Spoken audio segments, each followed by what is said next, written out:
Mesdames, Messieurs, bonsoir. Merci de me recevoir chez vous. Voici les titres de cette édition. Une délégation de la CEDEAO séjourne actuellement à Conakry. La mission participera à l'observation du scrutin référendaire.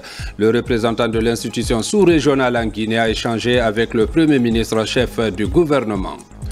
Protection de l'environnement dans la savane, plus de 30 000 plantes pour sauver la forêt de Soumankoy. L'initiative est portée par l'ONG Prévention pour tous qui appuie le département de l'environnement. Les sinistrés de l'inondation à Koya et Manéa bénéficient de l'appui du gouvernement. Des vivres et des non-vivres ont été distribués à ces familles touchées par ces catastrophes dans la localité. C'est tout pour les titres. Une fois encore, bonsoir et bienvenue dans ce journal. Le Premier ministre chef du gouvernement Amadou Riba a accordé une audience ce jeudi au représentant résident de la CEDEAO en Guinée, Louis Blaise Akoubrou, accompagné d'une forte délégation.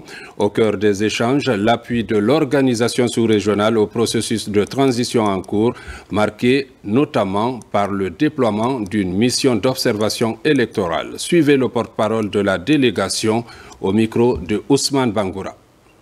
Depuis octobre 2022, la CEDEAO a conclu un accord sur le retour à l'ordre constitutionnel à travers un chronogramme qui est en plein déroulement. Le 21 septembre, la Guinée va entamer une des étapes importantes de ce chronogramme, à savoir le référendum constitutionnel qui va permettre à la Guinée d'avoir une nouvelle constitution.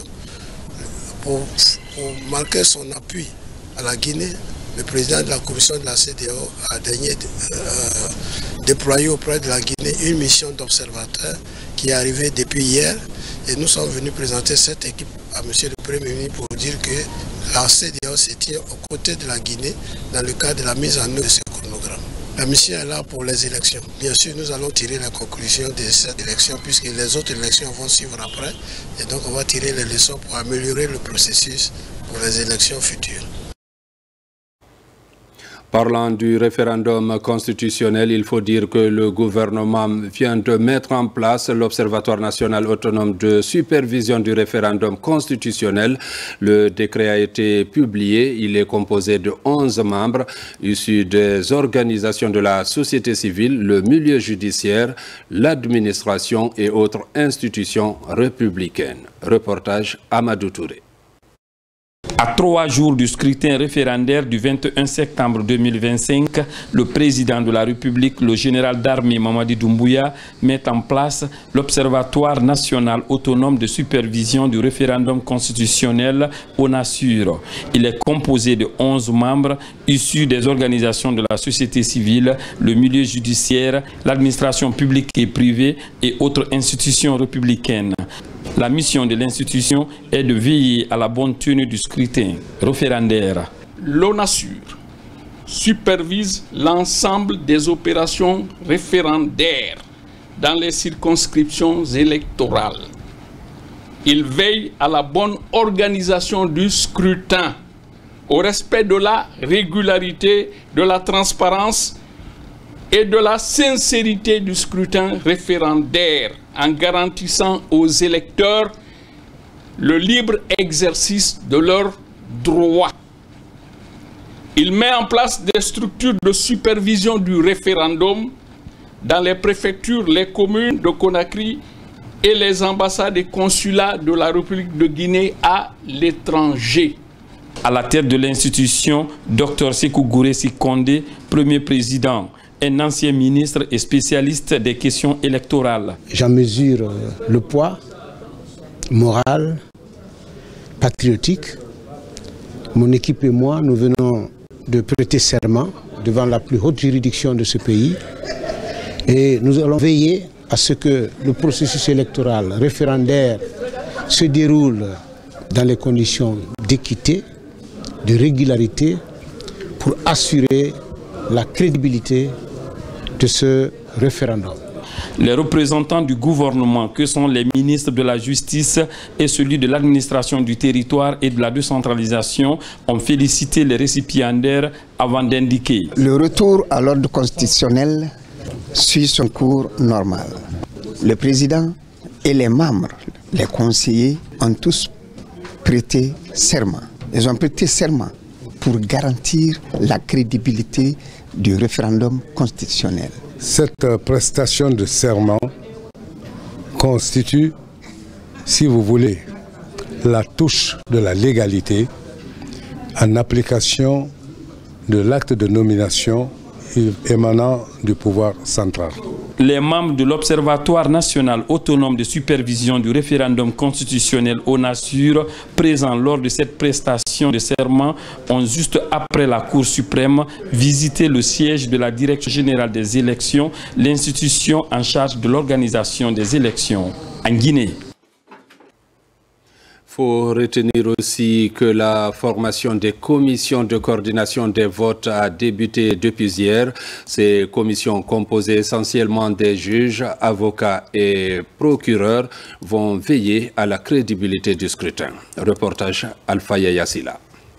Ils sont des magistrats. Ils assurent la coordination administrative de centralisation des votes pendant le scrutin du 21 septembre 2025.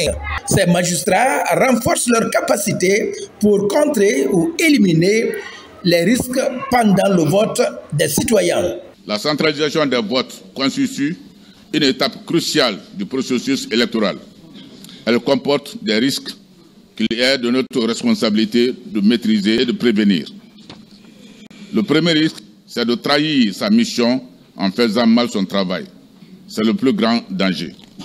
Le second risque, conséquence du premier, c'est de perdre la confiance de l'État et des citoyens, à qui nous devons des comptes.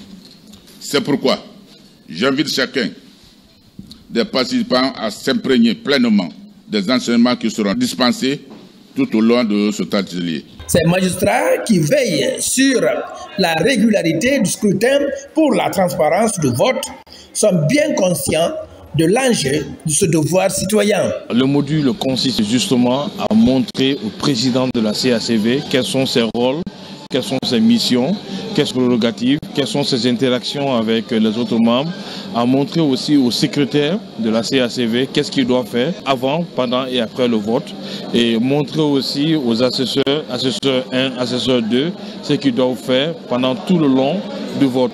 La région de Kindia, à l'instar des autres régions, prête à quelques heures de scrutin. Parlant toujours du référendum, via les préparatifs vont bon train. Les kits électoraux sont déjà sur place. Toutes les dispositions sont prises pour la réussite du scrutin. Reportage Tierno Ousmane Diallo. À quelques jours du scrutin référendaire, à Fria, les autorités en charge des élections rassurent quant aux dispositions prises pour un vote réussi. L'ensemble des kits électoraux ont été réceptionnés. Les cartes d'électeurs distribuées à plus de 98% selon les chiffres fournis par la direction préfectorale des élections qui s'attelle au dernier réglage. Ce que vous voyez comme ça là, je viens de recevoir le matériel électoral qui doit être destiné dans tous les districts et dans les communes urbaines et rurales. Donc c'est ce matériel que vous voyez aujourd'hui. Donc on vient de débarquer et bientôt on doit faire la répartition. Le matériel là est composé de kits bébés, les isoloirs, les urnes, les scellés, les imprimantes, les kits pharmaceutiques pour les membres des bureaux de vote. C'est ce que vous voyez comme ça là. Il y a les bulletins de vote aussi qui sont là.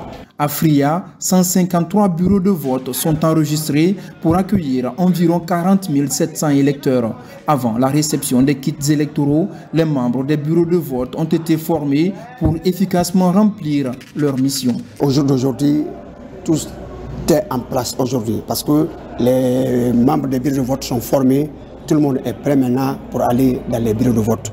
Le jour J, la formation est close. Donc c'est ce que nous sommes en train de préparer maintenant pour qu'on puisse, au moins le jour J, pour que tout le monde soit sur le terrain. Avec ce matériel électoral, tous les électeurs à Fria pourront librement s'exprimer le 21 septembre prochain par rapport au projet de nouvelle constitution. Dans ce processus, le retrait des cartes d'électeurs est un passage obligé pour la réussite du scrutin. À Guékédou, le ministre du Travail et de la Fonction publique, en tournée dans les 12 sous-préfectures, invite les populations au retrait des cartes d'électeurs et à identifier dès à présent les différents bureaux de vote. Reportage Mamadi Terna Kamisoko. L'un des principaux enjeux du scrutin référendaire du 21 septembre prochain reste le taux de participation. Conscient de cette réalité, notamment dans les collectivités rurales souvent absorbées par les travaux champêtres, le ministre du Travail et de la Fonction publique, Faya François Bourounou, sillonne les collectivités locales de Guékédou. Partout, il insiste sur l'importance pour chaque citoyen de retirer sa carte d'électeur et d'intégrer la journée du vote dans son agenda. Si vous ne rappelez pas le jour du vote, les paysans ils peuvent aller au champ ce jour et espérer revenir le soir au moment où certainement les bureaux de vote seraient fermés. Donc nous rappelons le jour et que le vote aussi est limité dans le temps. Il y a 1 heure d'ouverture des bureaux de vote et 1 heure de clôture.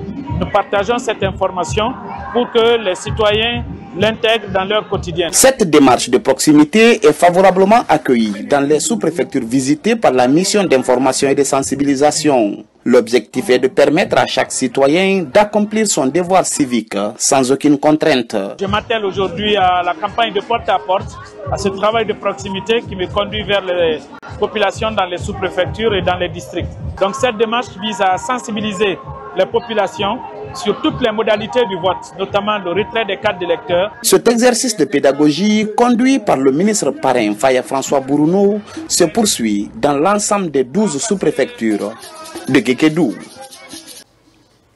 Dans la commune de Sonfonia, précisément à Kobaya, la structure Kaira s'implique dans la sensibilisation des citoyens sur le retrait des cartes d'électeurs à travers des causeries éducatives. Plusieurs concessions ont été touchées.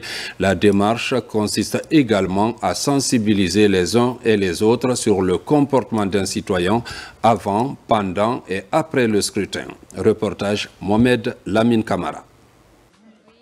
À Kobaya, la sensibilisation des citoyens sur le retrait des cartes d'électeurs s'intensifie. Ici, la structure Kaira, de son côté, privilégie le porte-à-porte comme une stratégie efficace pour toucher le maximum des citoyens dans plusieurs concessions. Nous avons sensibilisé la population sur comment il faut voter, n'est-ce pas? Quelles sont les attitudes qu'il faut adopter. Et aussi, on a sensibilisé les gens à promouvoir la paix et l'unité nationale, à éviter la violence. Au siège du quartier également, ces citoyens reçoivent des enseignements sur comment voter, mais également des messages de préservation de paix et de quiétude sociale avant, pendant et après le scrutin référendaire. Nous avons commencé par le bureau du conseil de quartier, élargi aux chefs de secteur et aux chefs de carré, dans le cadre de la sensibilisation. À Kobaya Village, on est à 80,70%. Je crois que c'est un record. Et ça se passe très bien, ça continue. Cette campagne de sensibilisation et d'information de la population sur les attitudes et comportements à adopter avant, pendant et après les élections référendaires du 21 septembre 2025. Une démarche qui traduit et matérialise notre volonté indéfectible à participer à la vie de la nation. Par cette initiative, la structure Kaira compte multiplier d'autres actions citoyennes afin de contribuer au développement socio-économique de la Guinée. Dans la région forestière, les fils ressortissants s'impliquent dans la sensibilisation. Dans les collectivités de Gouéké et Samoé, des rencontres sont organisées pour expliquer l'importance de la carte d'électeur pour le citoyen. Lancé Kamisoko. Dans les sous-préfectures de Gouéké et de Samoé, les populations reçoivent les explications détaillées sur le processus de retrait des cartes d'électeurs. La caravane est conduite par un fils du terroir désireux d'apporter son aide pour la réussite de cette étape cruciale du référendum constitutionnel prévu pour le 21 septembre prochain. Nous avons passé le message de sensibilisation au retrait des cartes d'électeurs. Nous avons vu un engouement total, un engagement sans faille. Tous ces messages ont été passés en langue locale pour que ça passe au plus près des populations. Par rapport au retrait, le message est compris par la population et que nous allons toujours multiplier, n'est-ce pas, cette information au niveau, n'est-ce pas, des autres villages pour que chacun puisse aller retirer sa carte d'électeur. Cette caravane de sensibilisation touche également les confessions religieuses. Dans les mosquées et paroisses de la préfecture, des moments sont consacrés à la sensibilisation des fidèles pour le retrait massif des cartes d'électeurs. Une pièce indispensable à l'accomplissement de ce devoir citoyen. Dans la commune urbaine de la capitale forestière, des messages de sensibilisation sont aussi véhiculés à la radio rurale, mais aussi dans certains quartiers de la ville. La représentation diplomatique de la Guinée au Libéria multiplie à son tour les initiatives pour encourager le retrait des cartes d'électeurs par nos compatriotes. Depuis le démarrage du processus de distribution des cartes d'électeurs, l'initiative a touché la capitale Monrovia et les autres régions du Libéria. On écoute l'ambassadeur Aboubakar Silla au micro de Mohamed Lamine Camara. Suivez. L'ambassade de Guinée à Monrovia a reçu les kits et les cartes d'électeurs depuis le 10 septembre 2025. Et depuis ces jours, la communauté a été informée et aujourd'hui, l'ambassade ne désemplit pas. Et cela approuve à suffisance que les ressortissants guinéens à Monrovia adhèrent. L'ambassade de Guinée aujourd'hui est fière de sa communauté et aujourd'hui nous sommes à plus de 50% des retraits des cartes électorales. Les gens continuent de venir et tout le monde est prêt pour la date du 21 septembre 2025. La distribution des cartes a été faite à l'intérieur du pays et dans tous les quartiers de Monrovia. L'ambassadeur de Guinée en Italie accélère aussi la distribution des cartes d'électeurs des 1276 Guinéens enregistrés dans le fichier électoral biométrique. Sur instruction du ministre des Affaires étrangères, Mme Aminata Kobele Keita, ambassadrice de Guinée en Italie, s'est rendue à Turin pour rencontrer les ressortissants guinéens pour une sensibilisation en prélude de la tenue du scrutin référendaire. Reportage Mohamed Souma Amadou Touré. Suite à la réception des cartes d'électeurs et conformément aux instructions de Dr Maurice Andan Kouyaté, ministre des Affaires étrangères, de l'intégration africaine et des Guinéens établis à l'étranger, l'ambassadeur Aminata Kobele Keita s'applique dans la campagne de sensibilisation sur le retrait des cartes d'électeurs dans les 8 pays relevant de l'ambassade de Guinée en Italie. Et c'est inviter tous les gens qui ont eu la chance de se recenser et de venir retirer leur carte d'électeur au niveau de l'ambassade ou pratiquement dans les 3 villes où on a fait le recensement, pratiquement à Milan, à Rome et à Naples. Dans sa quête de paix et de cohésion entre les Guinéens établis en Italie, Aminata Kobele Keita s'est rendue à Turin pour parler d'unité et de solidarité en prélude du vote référendaire du 21 septembre prochain. Cette présence de l'ambassadeur à Turin, considérée comme une première, a marqué les esprits de nombreux ressortissants guinéens établis dans cette partie d'Italie. Nous nous trouvons à un moment historique de notre nation. Le vote référendaire qui aura lieu le 21 septembre 2025 représente bien plus qu'un simple acte civique. Il est l'expression de notre souveraineté en tant que peuple, moment crucial où nous avons le choix de nous prononcer sur le fondement de notre vie en société. Suite aux résultats du dernier recensement biométrique réalisé par le RAVEC, l'Italie compte 1276 électeurs. Ces Guinéens sont déterminés à participer au vote du dimanche suite au retrait de leur carte d'électeur. En plus bref, la haute autorité de la communication AC porte à la connaissance des médias publics et privés que la campagne officielle pour le référendum du 21 septembre 2025, jour d'arrêt de la propagande électorale, et dimanche 21 septembre, jour du vote. Toutefois, la publication des informations relatives à l'organisation pratique du scrutin communiqué par la Direction générale des élections DGE, les ministères et autres institutions impliquées dans le déroulement du vote est autorisé. La Haute Autorité de la Communication HAC félicite l'ensemble des journalistes et techniciens des médias pour l'esprit de neutralité et le professionnalisme avec lesquels ils ont ouvert la campagne référendaire pour le projet de nouvelle constitution. La HAC les exhorte à faire de même dans la couverture du scrutin du 21 septembre 2025. Par ailleurs, la HAC est heureuse d'annoncer l'accréditation des journalistes et techniciens guinéens et des correspondants et envoyés spéciaux de la presse étrangère désignés par leur rédaction. La HAC rappelle que seuls les détenteurs de l'accréditation délivrée par elle sont autorisés à couvrir le scrutin. La HAC invite la Direction générale des élections DGE, les autorités civiles et les forces de l'ordre en charge de la sécurisation du processus électoral à faciliter l'accès aux lieux de vote à tous les journalistes et techniciens des médias détenteurs de l'accréditation. La HAC attache une importance particulière aux présentes dispositions et invite les médias à leur strict respect. Un communiqué signé du président de l'institution, Boubacar Yassine Diallo. L'ambassadeur de la Guinée en République tchèque a été reçu par le directeur Afrique de ce pays ami. L'objectif est de relancer la coopération bilatérale entre nos deux nations. Compte rendu Makeme Keleti Donzo. C'est une relance diplomatique entre la Guinée et la Tchécoslovaquie. Sur instruction du chef de la diplomatie, Dr Morisanda Kouyaté, l'ambassadeur extraordinaire et plénipotentiaire de Guinée à Tchéquie rencontre le directeur Afrique du ministère tchèque des Affaires étrangères. Les deux diplomates ont échangé autour de la réactivation rapide de la coopération bilatérale entre Conakry et Prague. Depuis 1958, nos deux pays ont coopéré dans plusieurs domaines. Et je pense qu'aujourd'hui, on a une occasion de se rappeler tous ces domaines dans lesquels on a coopéré dans le passé et où on peut relancer notre coopération.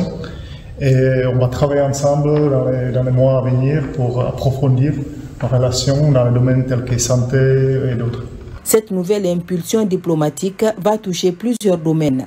Les concertations ont déjà commencé entre l'ambassadeur guinéen et le chef des départements concernés de Tchéquie. Le ministère des Affaires étrangères vient de marquer son accord effectif de redémarrer notre coopération bilatérale dans les domaines de la santé, dans les domaines de la sécurité. Des discussions politiques de haut niveau seront lancées dans les prochains mois à venir devant conclure le retour effectif de l'amitié tchéco-guinéenne. Donner un nouvel essor à la coopération bilatérale entre nos deux États devra contribuer à la stabilité et au développement afin de fructifier cette amitié qui date des premières heures de notre indépendance. Dans l'actualité encore, bilan à mi-parcours de la coopération avec le Japon. Dans le registre de la promotion du riz local, plus de 5 millions de dollars est consacré à l'accompagnement de la filière de la production à la commercialisation. Commentaire Fodé Camara. Le 4e comité de pilotage du projet de la promotion, de la production et de la commercialisation du riz local en Basse-Guinée a gravité autour des enjeux de renforcement de capacité des acteurs de la filière riz. Principal résultat attendu, accroître le volume de production en tenant compte des équations de qualité et de prix du riz sur le marché. Ce projet est arrimé à la stratégie nationale de développement du riz qui a pour objectif la production de 3 millions de tonnes de riz net d'ici 2030. Donc notre projet s'inscrit dans ce cadre. Nous allons contribuer à l'amélioration de la production, également à l'amélioration de la qualité du riz produit, aussi à l'amélioration de la vente du riz sur le marché. À Bofa, il y a 2 groupements qui sont pris en compte et à Boké aussi. Donc ils appuient, ils font le renforcement des capacités, ils apportent les intrants, on utilise, on forme même les femmes, comment faire la transformation. Au cours de ce comité de pilotage, les cadres du ministère de l'Agriculture et les experts japonais ont échangé avec les producteurs et les groupements impliqués dans la transformation du riz. Selon les informations qui vont vous être présentées aujourd'hui, il a réussi à augmenter la production et les ventes de riz, ce dont nous devons nous féliciter collectivement. L'ambassade du Japon est fière de ce résultat et continuera de contribuer au renforcement de la sécurité alimentaire en Guinée. À travers des exposés, les groupements bénéficiaires ont remonté leurs difficultés. Pour corriger ces contraintes, il est prévu l'élaboration d'une feuille de route exhaustive pour les prochaines phases de ce projet, fruit de la coopération entre la Guinée et le Japon. Un projet d'une enveloppe d'environ 5 millions de dollars. Environnement avec ce plan de riposte pour restaurer 30 hectares du côté de la savane. 30 000 plantes d'espèces différentes sont déjà déployées pour réanimer la vie végétale de la forêt de Soumankoy dans la préfecture de Kankan. C'est un geste de l'ONG Prévention pour tous qui appuie le département de l'environnement. Reportage Diamokaba. Soumankoy, un district de la sous-préfecture de Karifamouria dans Kankan.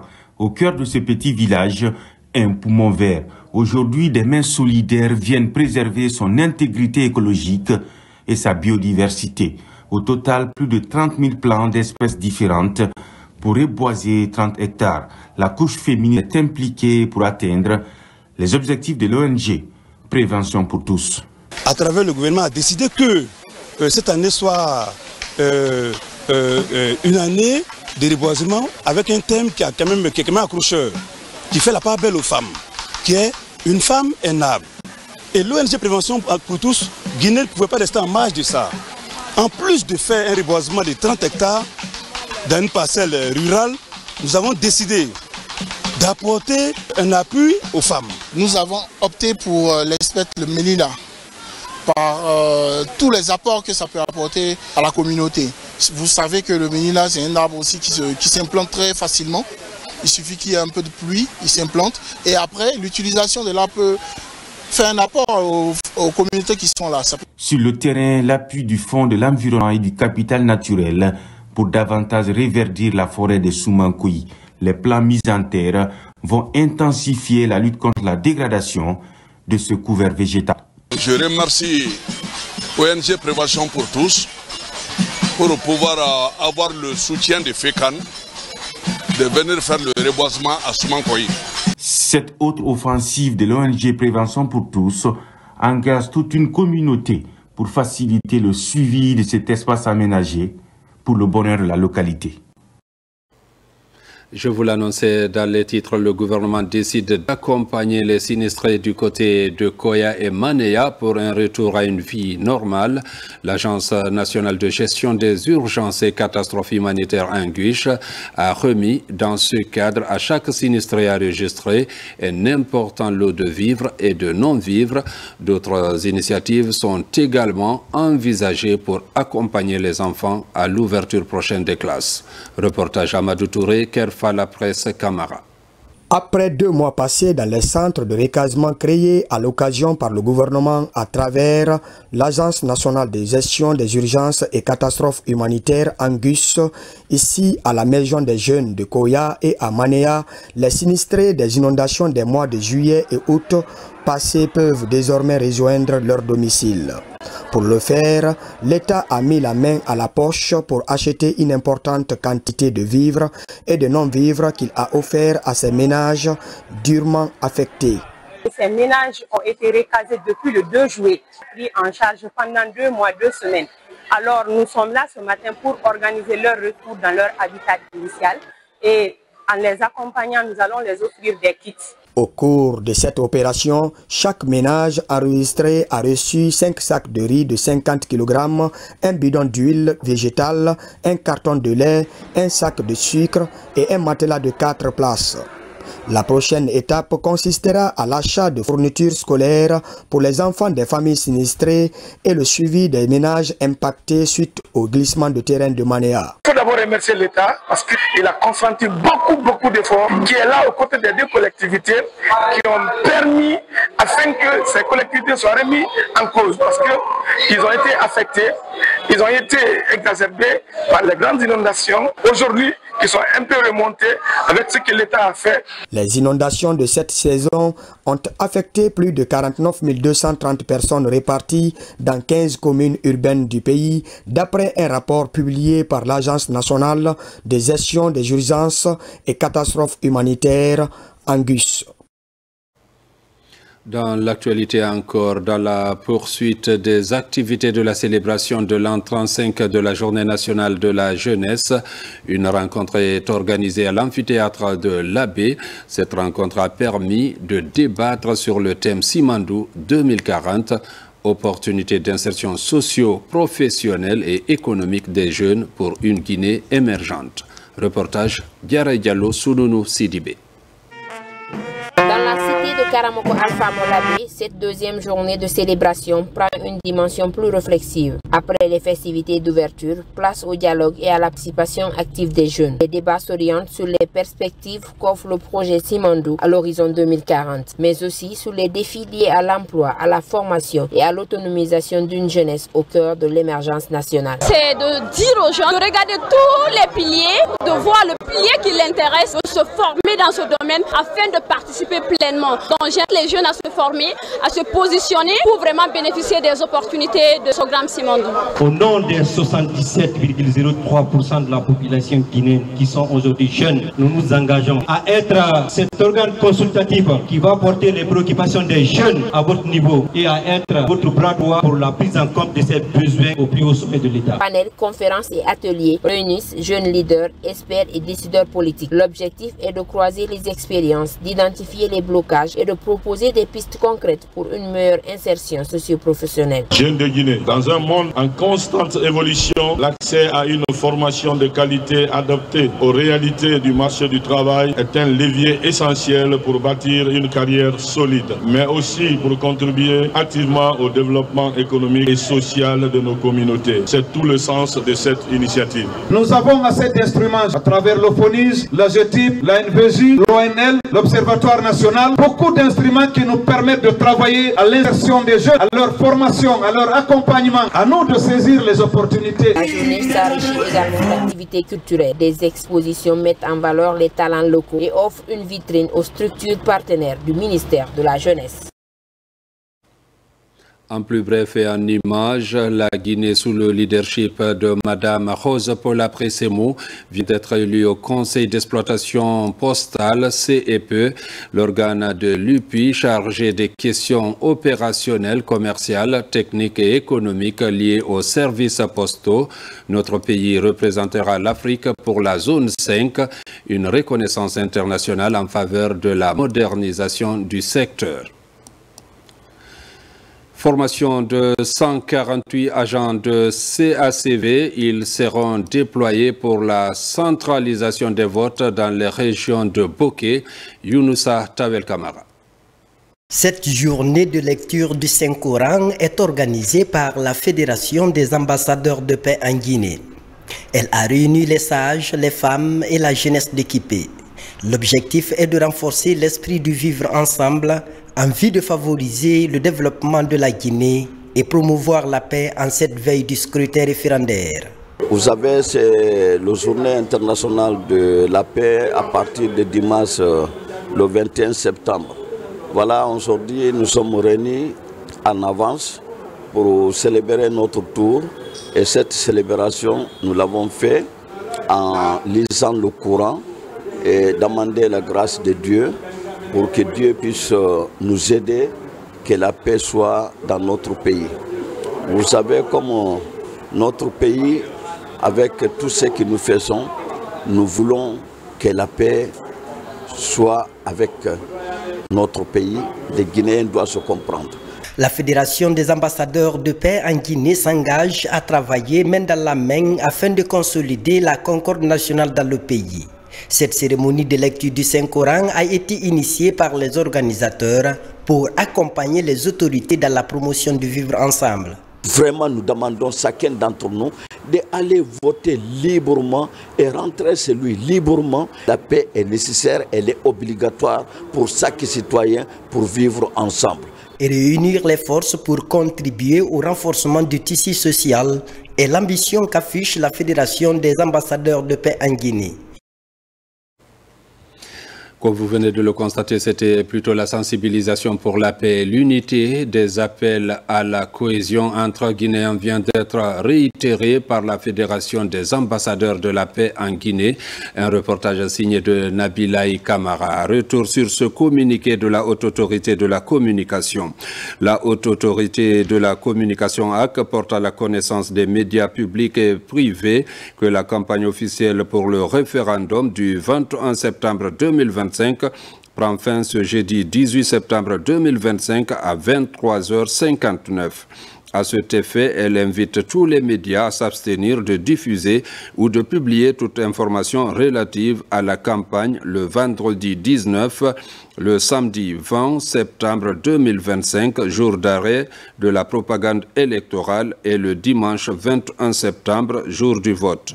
Toutefois, la publication des informations relatives à l'organisation pratique du scrutin communiquée par la Direction générale des élections DGE, les ministères et autres institutions impliquées dans le déroulement du vote est autorisée.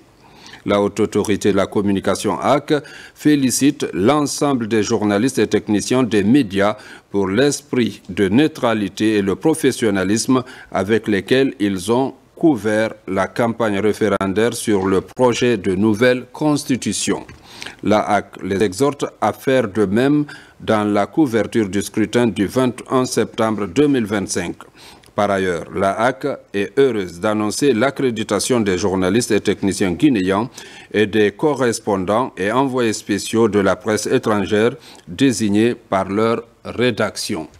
La HAC rappelle que seuls les détenteurs de l'accréditation délivrée par elle sont autorisés à couvrir le scrutin. La HAC invite la Direction générale des élections DGE, les autorités civiles et les forces de l'ordre en charge de la sécurisation du processus électoral à faciliter l'accès aux lieux de vote à tous les journalistes et techniciens des médias détenteurs de l'accréditation. La HAC attache une importance particulière aux présentes dispositions et invite les médias à leur strict respect. Conakry, le 18 septembre 2025, le président Boubacar Yassine Diallo. Mesdames, Messieurs, c'est la fin de cette édition. Merci de l'avoir suivi et bonne suite de programme sur la télévision nationale.